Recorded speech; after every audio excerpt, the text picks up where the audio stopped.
I can say that we're almost back to the golden era of beauty guru drama. Most of it is happening on TikTok right now. And I have thoughts, okay? I have thoughts about this, especially as a disabled person, which I'll get into later. But first, what is Leaked Labs? Why is it called that? And what are the lipstick lesbians doing? So lipstick lesbians do a lot of product reviews on TikTok, and that's where I know them from. Their names are Alexis and Christina. They usually go around the shops talking about why these products are good and what's in them and going through ingredients. They always kind of position themselves as experts in the field and giving people good advice by going through the ingredients. However, neither of them have any experience with product development. So Leaked Labs is their new venture. They've only announced this recently. This is all very, very recent. And their idea is basically to take products from brands that were on the cutting room floor that never made it to full release and to give customers a chance to try it and also to review it and give feedback. Their first release was these Amplify Flexipowders. Very thin but very flexible powders that you could use wet or dry. There's 4 different colours: the traditional bronze, gold and silver, and also a pink. Update, it's been like 2 weeks since I filmed that video. I think a lot of my points still stand, but I may as well do the updates here at the beginning in case you don't want to watch the rest of it. While I was in the middle of editing, I got my period for the first time in a long, long time, so for the past 2 weeks I've just been like this.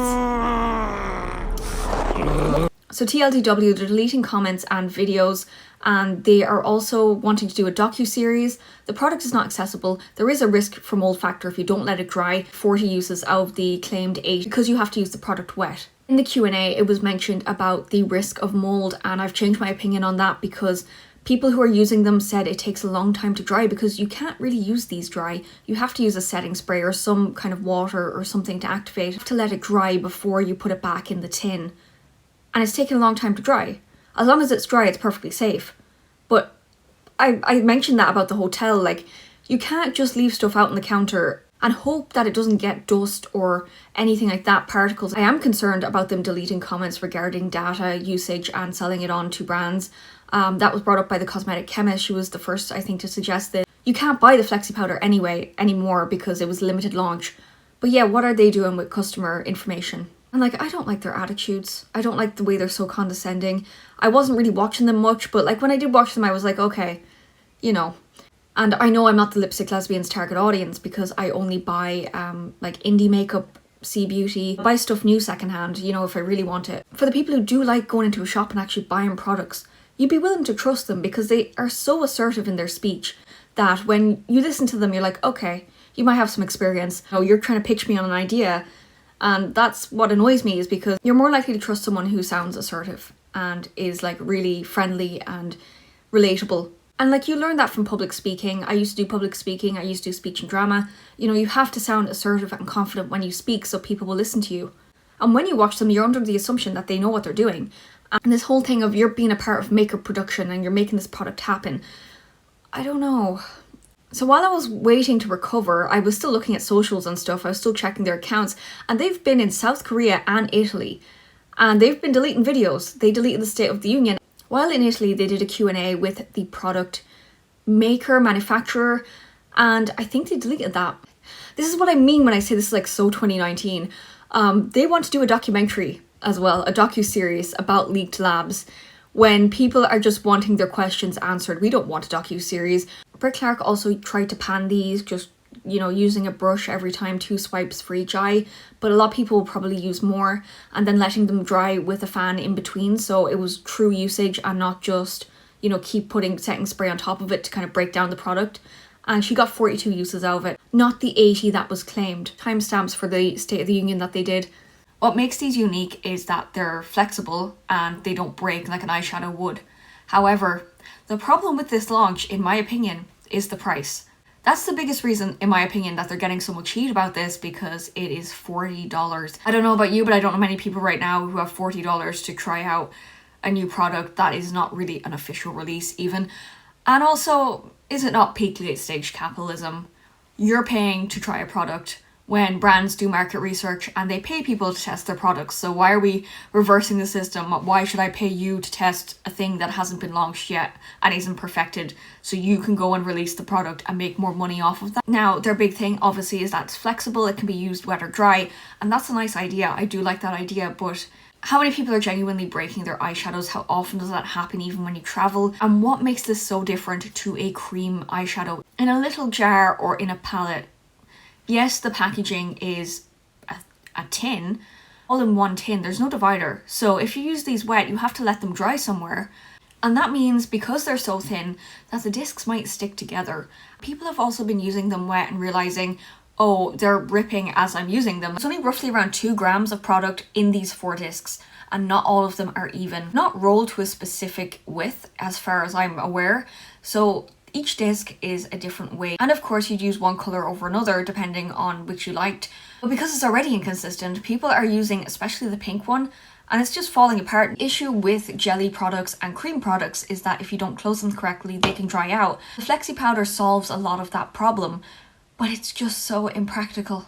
People are dropping it. Britt Clark has posted on TikTok being very critical of these, and I agree with her because she's dropped it quite a lot of times. I've seen other people say that they're great for accessibility, which, what planet are we on? I've broken eyeshadows, I just have to take the L. It happens. What happens when your brain doesn't work? So, you know, I could be holding onto something and it's gone as soon as I look away. I've dropped it because my brain and my hands don't work together. The way I mitigate that is by keeping everything on my table, or sitting on the floor if I need to do swatches, or bringing it in a bag if I worry about dropping it. And it could be a case of, before I even look at something, I've dropped it, you know? Like, there's clumsiness and then there's MS clumsiness. It's just on a whole other level. It's like everything that could go wrong does go wrong, okay? And I have broken eyeshadows because of that.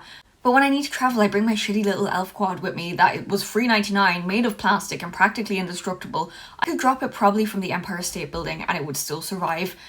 And yeah, but if I dropped the Flexipowders when they were wet, oh my god, we're talking like Resident Evil levels of germs or contamination. There is cat hair floating through the air at all times in my house. I have probably lungs full of it. I think about if I was using this, and Britt Clark says that she keeps dropping it, so I'm assuming I'm going to drop it a lot. Look, my house is clean, but you can't have anything with cats, and you also can't have anything with makeup everywhere on your table. Like, if you're like me, all of your makeup is on your table everywhere.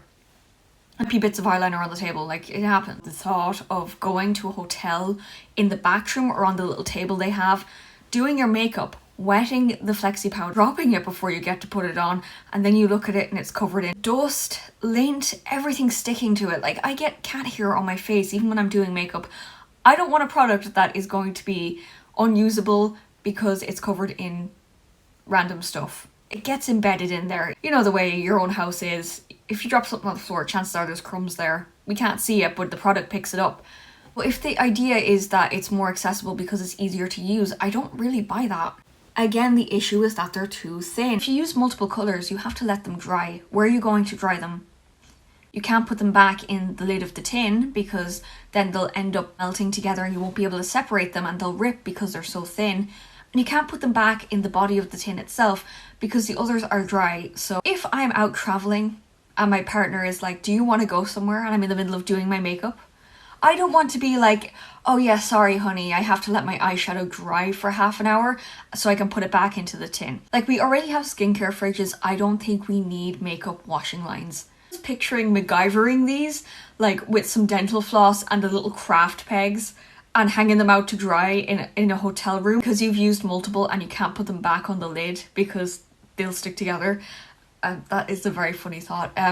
Yeah, but like, you know what I mean. I don't want to have to fuss with such a product. I know people complained about it being in circles. It's not that revolutionary of a shape, but circles over squares just because most people are sticking them to their fingers, so there's a curve there. And if you had a square, I feel like the two would stick together, like it would wrap around and it would stick. So I understand why it was put into circles instead. I think that they mention is sustainability. A lot of brands talk about that and they're not actually eco-friendly. I mean, where are they going with 80 uses? Maybe dry, but using it wet, it's already disintegrating. Like, I don't need my makeup to have a flexible circumference. I don't need it. The tin is a cute idea. If there was 4 little tins and you got 4 of one colour each, I think that would be an amazing idea. Then you would solve the problem of them sticking together because you would have multiple tins, or you would have multiple of one colour and then you'd only need to use the one. That would save a lot of hassle with inconsistency in weights and inconsistency with colours because some of them are not the same amount of grams. I think 2 grams for $40 is not worth it. in any way, shape or form. I think that is a paltry amount of product for that price. If you're someone like me, you might buy a product to make content out of it, which is not a good business strategy if you're a brand. Because how many people are going to buy a gimmick over a product that everybody's recommending because it looks really nice? For me, I buy a lot of stuff that I get a lot of content out of and I make a lot of videos of, like my Cleona shadows. They were worth the money, but I also love them and I use them. They're not a gimmick like the Flexipowder is. I'm not using them for a couple of videos and then being like, oh, I'm never using them again because they're too awkward. I'm using them all the time. Like right now, they justify their price in terms of use and also content. Average person is not going to think like a creator. They're not going to buy a product solely to make videos of it. It's not practical in real life. And people have tried using a brush, which it worked a little bit, but a lot of people decide to use them on their face as is. And how different is that to using your finger for eyeshadow or other cream products? Personally, I use my finger for all of my shimmer eyeshadows because I want to put it on. I don't want any kind of precision, and it's the same thing with the Flexi powders. The product was $10 to $15. I'd be a lot more forgiving. I wouldn't be making this video, but the fact that it's $40, like that's way too much. I need to talk about this press conference.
It's $34 and $6 shipping. You're paying to test it.